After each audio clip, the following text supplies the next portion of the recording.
টুসু বুধনের বসন্ত লিখেছেন বাসুদেব কর্মকার। এটি একটি আঞ্চলিক ভাষার কবিতা।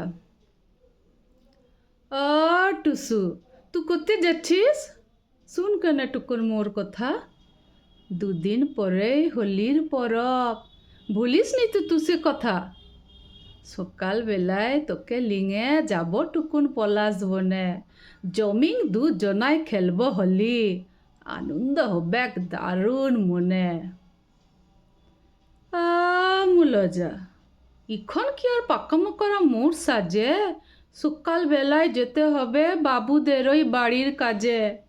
ফিরতে ফিরতে দুপুর হবে, তিনটো বাড়ির কাজ বটে।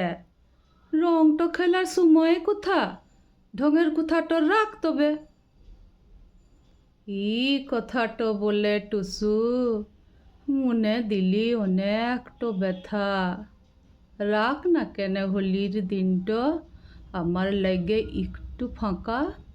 আর যদি তুই তা নাই রাখবি, তবে আমি বলেই দিচ্ছি, পালাং যাব আমি কোনো দিকে, হবই আমি বনবাসী। তোকে আমি কত পীড়িত করি, একটু তুই কেন বুঝিস রা? কাজ তো আছে সারাটো বছর, ওই দিনটায় আজ যাইস না। ওরে আমার বুদ্ধন খাপ্পা, তো মুরে ভালোটো বাসিস, কথা দিলাম সকাল সকাল আমার কাছে চলে আসিস। ইয়ার পরে দিবি আমায় পলাশ গুঁজে খুপাটোতে, দুজনাই উঠব মেতে, আবির মেখে মাথাটোতে। তারপরেতে যাব মোরা বাসুলি মাতার থানটোতে, বিয়ার কথায় শপথ কইরে ফিরব ঘরের পানটোতে।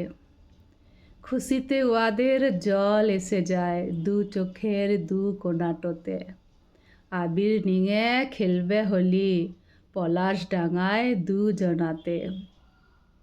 বেদম খুশি হোঙ্গে বুধন ছুটল কাজে ই বেলা, কিনতে হবে রঙিন আবির টুসুর লেগে ওই বেলা।